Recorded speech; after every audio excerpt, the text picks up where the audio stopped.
Welcome to the Didi and Lital Show. Advice, thoughts, and stories from a married couple on cybersecurity, technology, and life in general.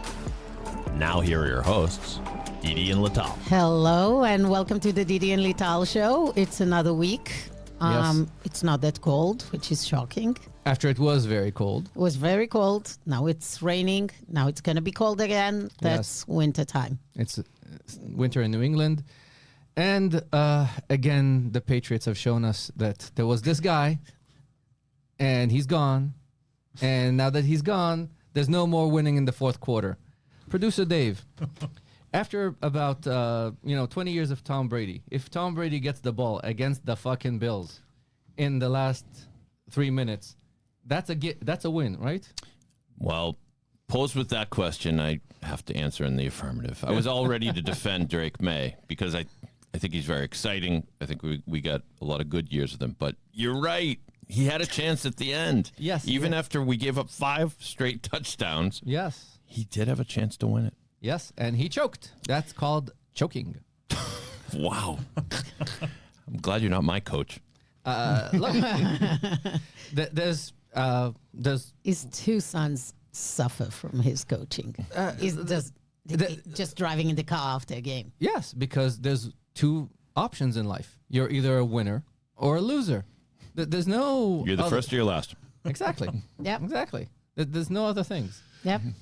This is like if you want to get a sense of my perception of sports, the end of Will Smith's Ali is a shitty movie. It's one of the worst movies I've ever seen. It's a piece of shit, complete piece of shit. But there's like the last scene where he goes against Foreman. There's like the things that are going through his head, and he says, "Look, I'm willing to die to win." If I want to die, I'll die right here, right now, fighting you. If I want to die. And this is a state of mind of like when Omri comes up in the morning and says, "Oh, this aches.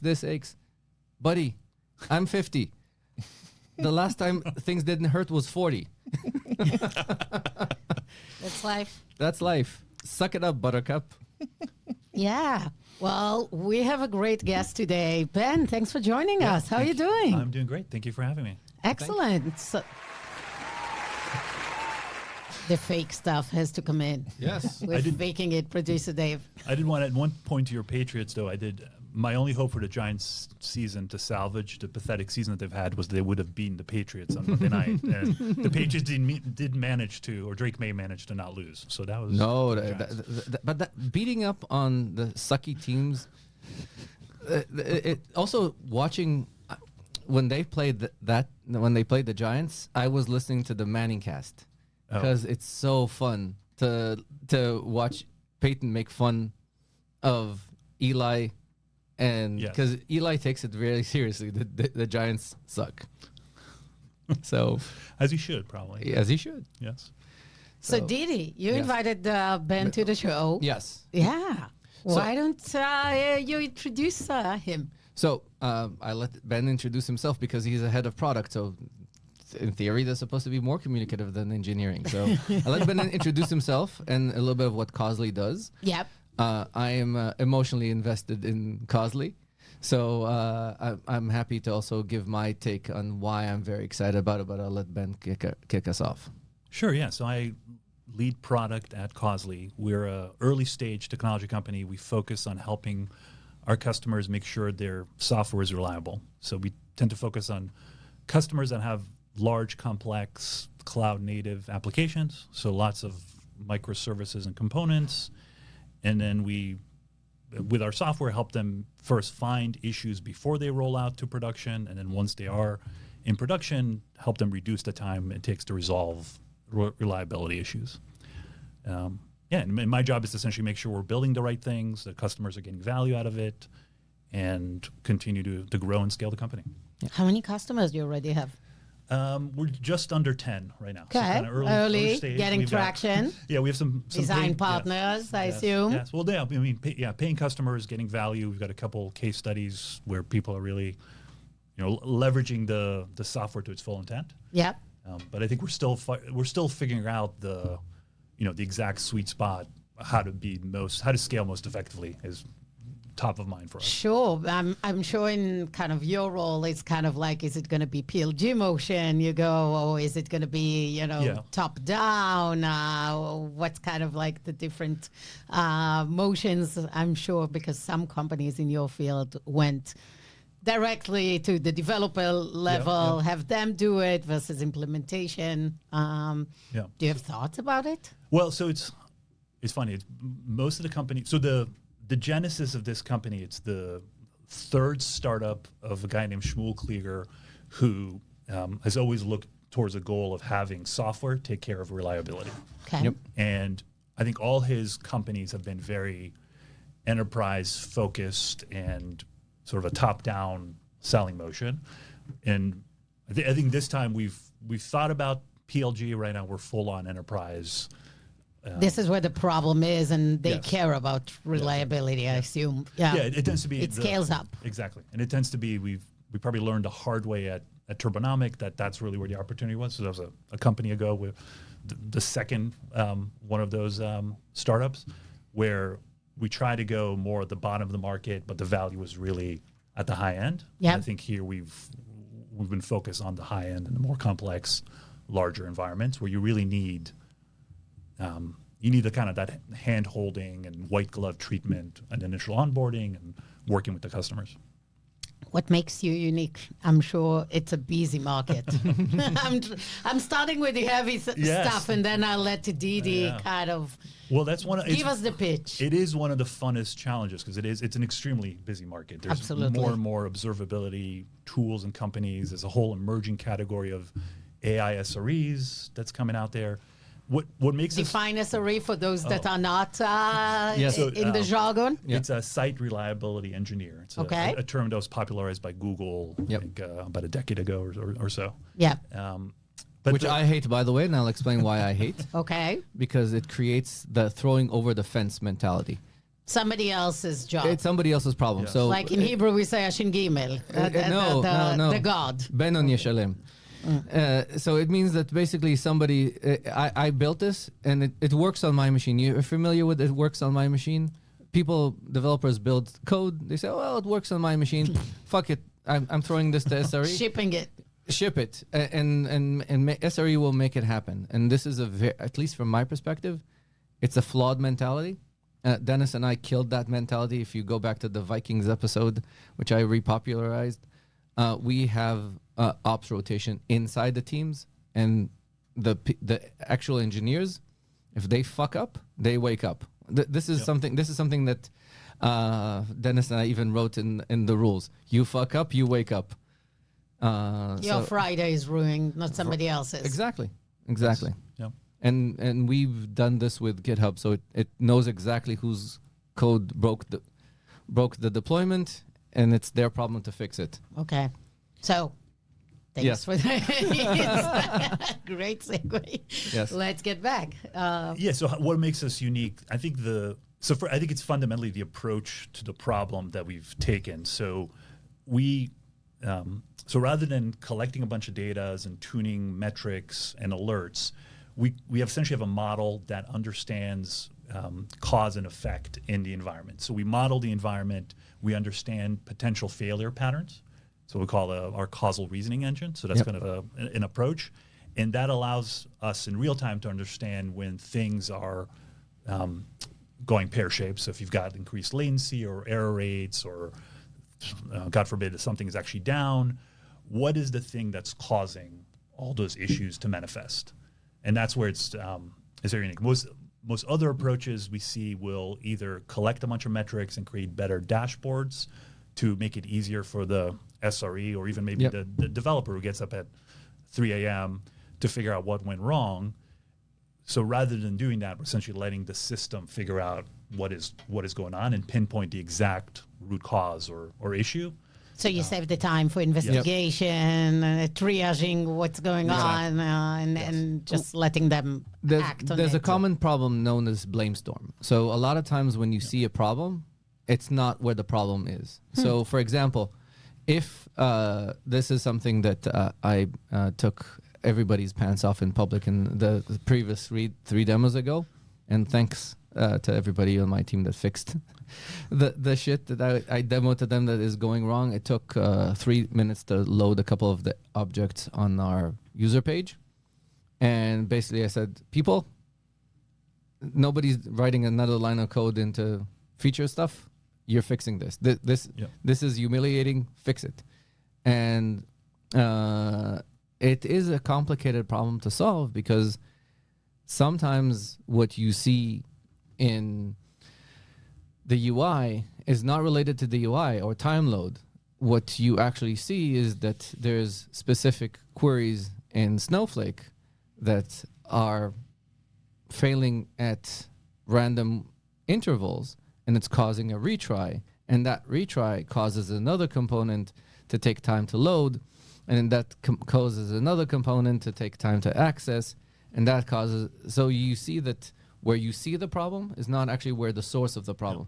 Yeah. And that's one of the things that makes me excited about Causely, is because what Causely does, and Yotam wrote a very interesting blog post about the role of the SRE and the AI.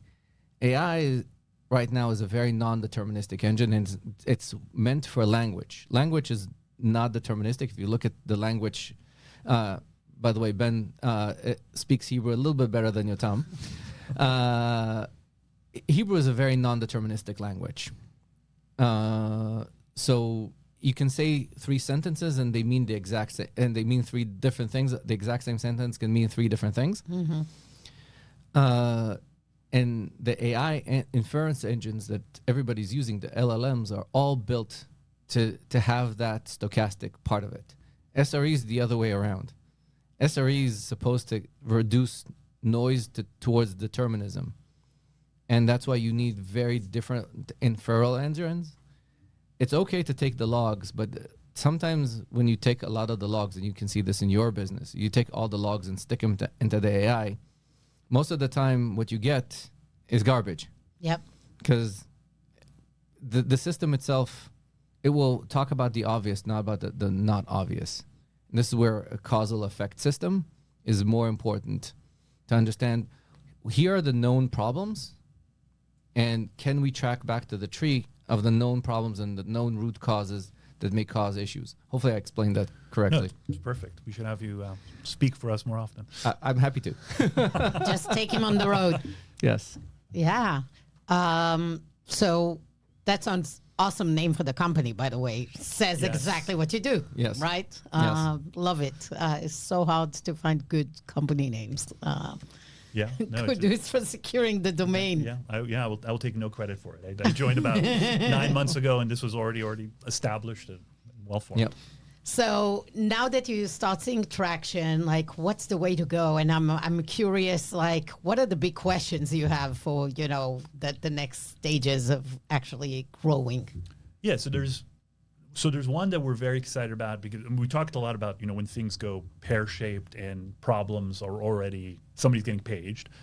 What we started to do is shift that a bit earlier in the software development lifecycle. So making sure that the same system and analysis can be used in load testing, or could be used in the whole, CI, CD process, where you understand, okay, I just pushed a new commit, maybe it's a user acceptance testing environment, maybe it's actually production.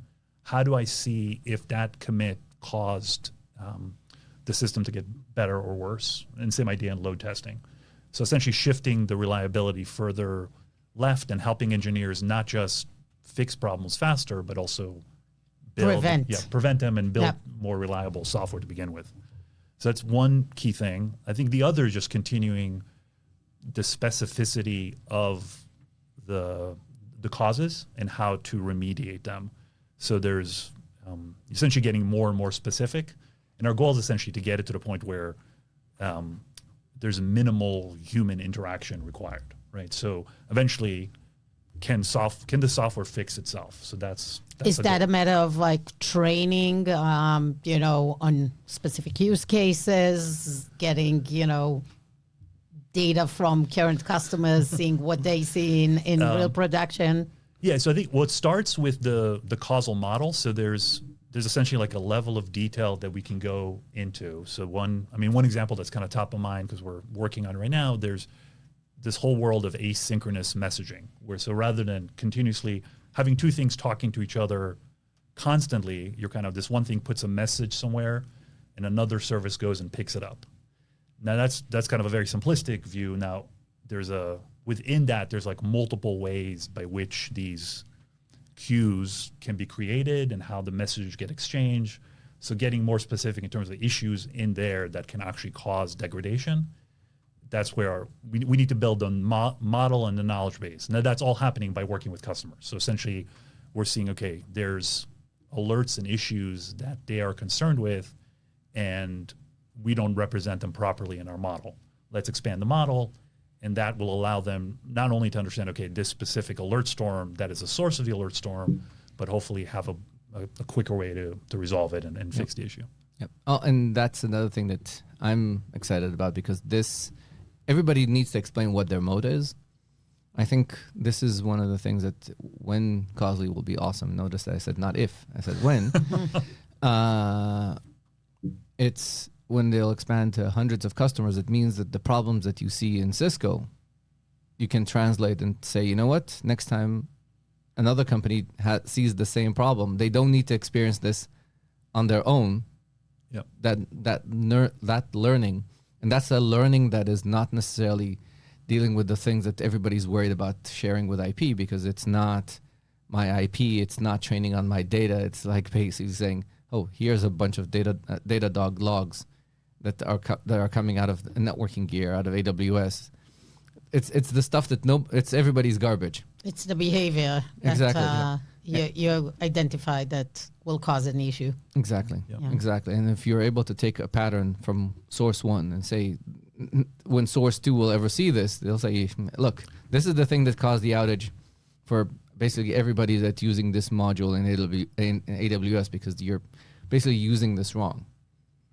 Well, that's huge. If you can prevent a similar recurrence of an outage, everybody will buy that. Yep. And the other thing that I really like is the fact that this is a tool that's built for me.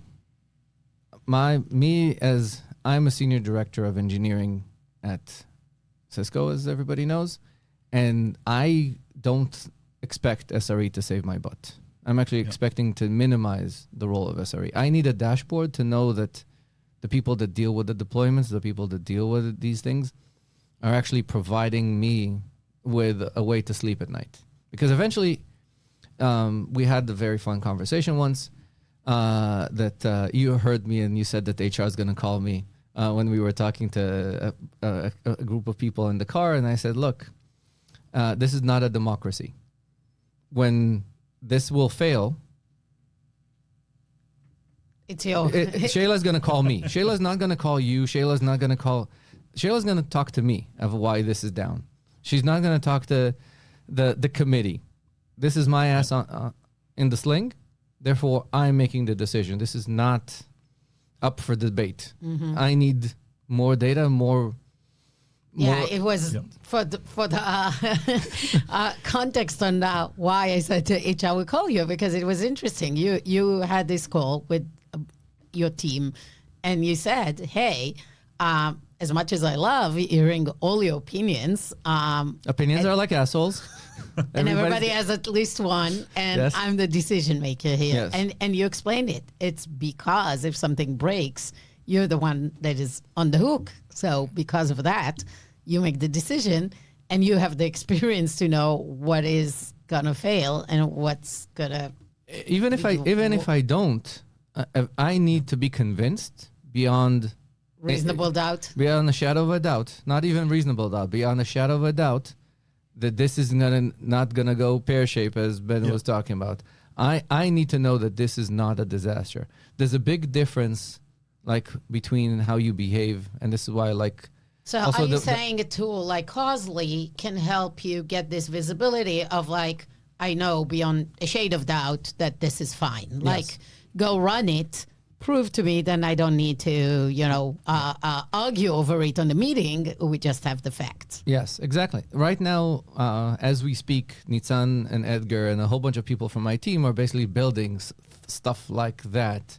So I can have a dashboard of our MTTRs. There you go. Go sell to them.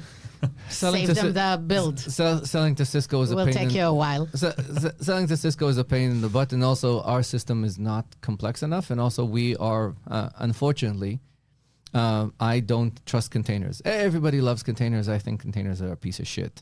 But for everybody else that loves containers, causely. What's your take? We do love containers. We love microservices and lots of them. I know some people think that they were a mistake, but I think there's a lot of companies out there that full on adopted them. I think in particular when you've got a team that's got, 50 engineers, but 500, 1,000 microservices they're trying to look after. Solving this problem becomes very, very hard. Right. I do think, back to your point, though, I do think the most effective customers, or at least prospects that we see that we do this, do adopt you build it, you run it, you own it, and they might still have an SRE team, but that team they're not on call, right? That team is there to enable the tooling. They're kind of making all the development teams. They're kind of what's called typically a platform team, right? Their job is to make the developer experience better. It's not to own MTTR or to own outages. And there's a lot of these things happening right now. If you think of the world as we see it today, and this is the change of the SRE world, and people need to embrace it. First, there's locality. Right now, every government is playing defense, and the stupid Euros want to have their stuff deployed in their world. UAE is building a big data center because they don't trust the US. The Asian Pacific groups, between even Singapore doesn't trust Australia, so you need to have different data centers. So there's going to be a lot of locality of the deployment. So immediately every deployment becomes, so you need an SRE team that manages the contracts, understands the definition of these things, understand what does it mean to be FedRAMP, like the recent executive order that says that FedRAMP says that you need to have live attestations versus static attestations. A lot of these things are changing, and this is where SRE teams need to know things, and this is where they can help, but I don't want them in line for owning the MTTR. Yeah, and you were talking about what's your MTTR as a team? 15 minutes. My view, and by the way, this is me being kind, and because I work at a big evil corporation. So maybe explain to the listeners, what does it mean if you have a KPI for your team of MTTR of 15 minutes? MTTR means mean time to remediate. Yeah. It means remediating a bug. Remediating an issue in production. An issue. From the minute, so there's two metrics that are critical for everybody to know. One is CFD, customer found defect. If a customer calls you and says, I have a problem, you need a way to fix it and fix it fast. The other one is MTTR, mean time to remediate. What is the average time it takes you from the minute that the system picks up that there's a problem to fix it? There's a whole bunch of speaking. Ben was talking about Google. Google had a very good influence on the market with introducing the concept of MTTR and the concept of SLO. There's a difference between SLA and SLO. SLA is you sold something to your customer and you say, you know what? We are going to be down for 9 minutes a year. And that's what you agreed with your customer.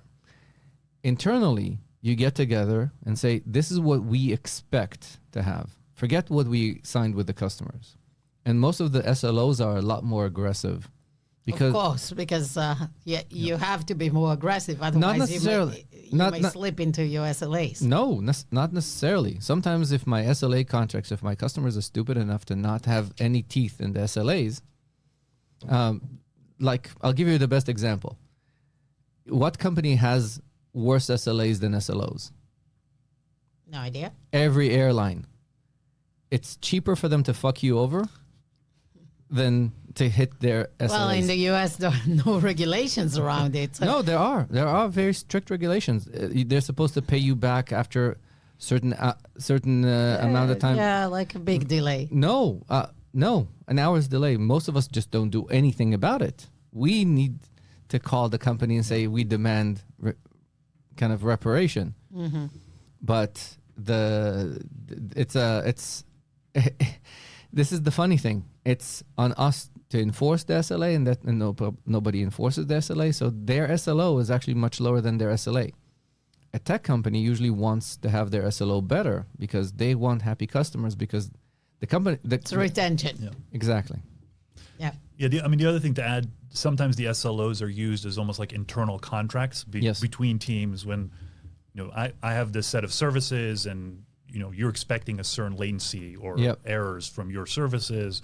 If you're not, if every time I call your service, if it's more than 100 milliseconds, I need to figure stuff out, right? If it's going to be a second, I'm going to have to build something different than if it's 100 milliseconds. Yes. So those SLOs are used to enforce the internal contracts, particularly if you get into like large organizations where there's engineering teams might not work together day to day. How do you keep everybody on the same page? What to expect? And then I think the point you're making to your teams a lot of times, and I think this is what Google is trying to advocate for. If the error, so there's an error budget, you're not reaching your SLOs, that is a sign that you need to stop building and go fix stuff. Yes. And the last thing is how many times you fail to deploy. It's how many times you deploy and how many times you fail to deploy. So, for example, we deploy weekly. Actually, we deploy weekly not because of us. We deploy weekly because of our customers. When we were ORT, customers felt more comfortable for us to deploy twice weekly. We used to deploy the Thursdays and sometimes Sundays, depending on how excited a customer was about specific features. Which is, by the way, this is where I'm going to give my Zionist speech of this is why Shout out to Israeli team working on a Sunday. Exactly. That's what you're going to say? Exactly. I have an SRE team in Israel because SRE teams in Israel work on Sundays. Yes. This is an important thing. It's their work day. They're not surprised. It's basically the middle of the night here in the US and nobody cares. Sunday morning, 8 a.m., you deploy, everybody's happy. Get new stuff, shiny things for Monday morning. Exactly. And tested and severely tested, because you have nine hours of testing to do between morning Tel Aviv time to evening Tel Aviv time. And then you have basically a whole other day of Monday until the first people show up at 8 a.m. East Coast in the US. So that's why the deployment metric is a critical metric. It's your ability to have a system. And if you're failing on your deploys, and every time you try to deploy and you fail, it's an indication, as Ben mentioned, that the teams are not in place to effectively deal with situations. So that's another key metric. So we talked about CFDs, MTTRs, deployment rate, and deployment rate failure. Yeah. So quick question. What made you set it on 15 versus 10? Versus 20? Is it just, do you have data for that? Is it just arbitrary? Arbitrary. I'm an asshole. 10 would be more SLE. No. It came out of the fact that our build took 13 minutes, and I said, you have 2 minutes. Somebody needs to set a target. And I think, yes. Yes. Is that something common? Is that something you see? Yeah, I mean, we do see, I think there's different levels of adoption of the metrics that Didi just described. People are sometimes some customers don't even have a way to know what MTTR is today. Right. And if they do, it becomes like a project. It's like a couple months. Somebody needs to go measure, figure out. Collect all the data, and then they might say, oh my God, our MTTR right now has been increasing, and they'll go have a fix. And sometimes that's, one of our customers, that was a key driver for why they became a customer. They had this initiative. Now, if you go back to them 6 months later, they might not say, they can't point to the exact number. Others are much more, quote unquote, religious about it and have tracking. And I think that depends on the criticality of the application. Yeah. So we have one company that's a real-time money betting.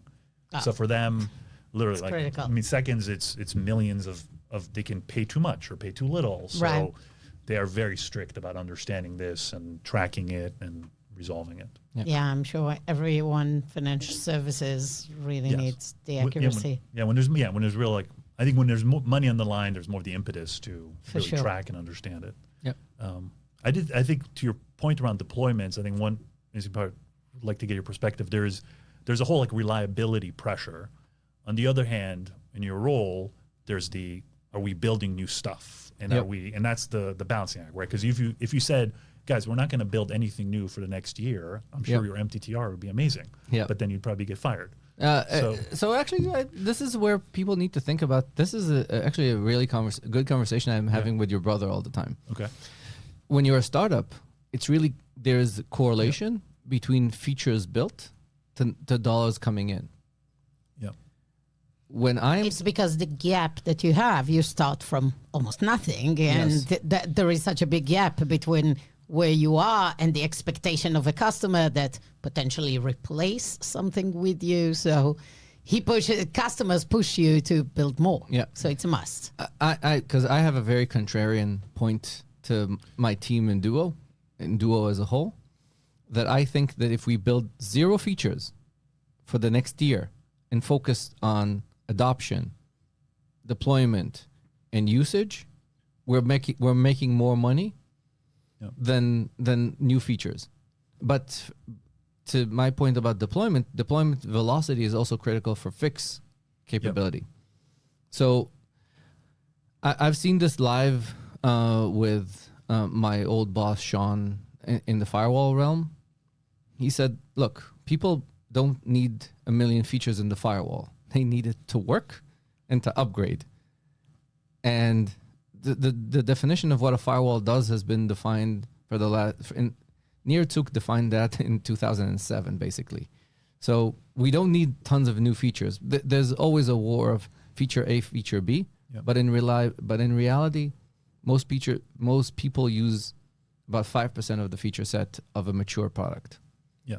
So the deployment rate for a mature product a lot of time is my ability to reliably fix my MTTR. So that's why you need that deployment rate.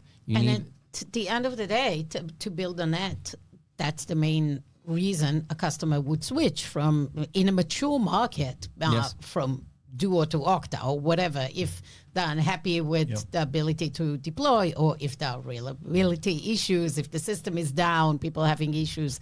That's for sure. That's the number one reason. Like when a company has outage, it starts hammering customers. Hemorrhaging customers. Hemorrhaging customers, yes. So we see it everywhere. It's always true. Competition will start going after you, will start kind of saying you cannot trust them, you need to switch. So you're right. When you are a mature company, when you are early days, it's actually people give you a slack. You're like, you're a startup. Yeah, it's fine. Maybe you're not yet enterprise ready. Some hiccups happen. It's all about just give me more features. So I agree. When you are a very mature company in a mature market, that's the main reason for losing customers. If your system is down, if you have too many issues, this doesn't work, and this now is kind of broken. Yeah. The other thing that I find very interesting in the market as it stands today is we had a guest here last week, Sharon. Yeah. And one of the conversation I was having with him is that a security company that deals with AI monitoring is very close to what Causely does, because one of the interesting things as AI come into the system, problems explode. AI does everything faster. So if you suck, you suck faster. If you're good faster.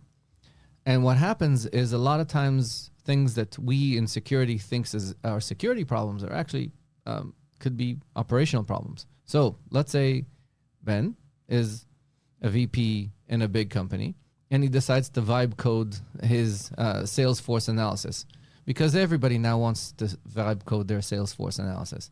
And then I take down Salesforce because my agent has all my permissions and it does a whole bunch of stuff that I could do, but I would never do. This is not malicious. It's not a security problem because I have permissions to do this. It's just that my agent did a whole bunch of stuff that I didn't know it's not supposed to do.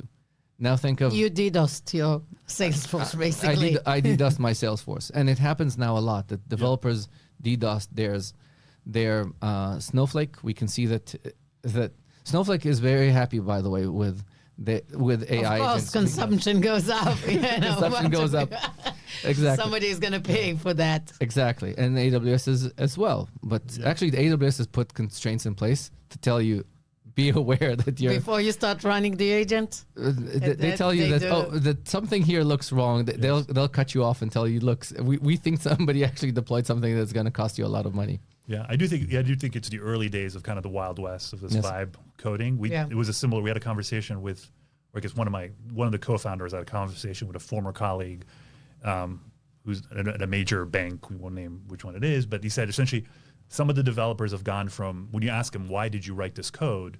They used to say, well, it was on Stack Overflow and I copy and pasted. So now they say, well, Cursor told me this, and they just kind of merge it in, and there's more of this. And then when there's a reliability issue, there's nobody now who understands the code. And now we used to have like at least a couple of architects who could be like called in to third level support to go figure out the issue. Now it's all of a sudden they need to go read a bunch of vibe code and sort it out. And Yep. So this is a fun days. Exactly. So if you are, and this is why I love kind of thinking of how to sell to basically me, because this is where I think that the me's of the world need to start looking and have a control tool to give them a dashboard to know if the stuff that you're deploying is as good as you think it is. I think you need to use Didi as like CTO, head of engineering evangelist. There you go. Yes. Yeah. Well, that's part of the reason that I dragged Ben onto the show is because I do. You want your friends to listen. I want people to listen to this, to have kind of to get my perspective on this, and I'm too lazy to write. It's very much like I wrote on the last post that I basically said, look, I completely Gen AI this. So your brother and Matt and some of the PMs on my team always joke. They say, we know that this post was created by AI by Didi because it doesn't have grammar mistakes, doesn't have spelling mistakes, it doesn't have the typos. So we know it's AI generated. So I said, well, I work really hard on blah, blah, blabbing. So let the AI do something here. Yes. You prompted it, though. You at least told it what you wanted to write. Yes. I actually collaborate with this on Gemini Canvas. Yeah. This is a big call out for Google on Canvas. They are the only tool that does this, which is basically a link between the Google Doc and the AI that allows you to have a draft. You then write things yourself, and you say, "Hey, now can you polish this?" And it goes and polishes it. You say, hey, add emojis here, add the hashtags. So it's a collaborative effort between you and the AI versus I call it the difference between the man in the loop and the man in the middle. The man in the loop means that I tell the AI do stuff, and eventually I'll say, yeah, just do whatever you want. It's like what we do with the kids nag. You say, you know what, just do whatever you want. So that's the man in the loop versus the man in the middle that I interact actively with the AI. We collaborate. And I believe that the latter is a better experience and gets better outcomes. Yeah. Okay. We're big fans of Gemini. We use it in a lot of our work. And because personally, I've just started switching over to Google's models. Same here. I was like ChatGPT, OpenAI, and I just canceled my personal subscription because Gemini's better. Good. Yeah, exactly. I'm actually willing to pay for the Gemini Pro. It's more for the. I have it from work. Yeah, it's nice. It's better when you work with it in anti-gravity. Anti-gravity is legit better. It's a new dev environment. It's legit better. I like it. The return of Sergey and Larry to Google. Yes, jumped the whole company back in place. Yep. Yeah. Good for them. Cool. What else, Ben? Anything else you want to share? No, we're excited to help more customers solve this problem. So if anybody wants to learn more, causely.ai.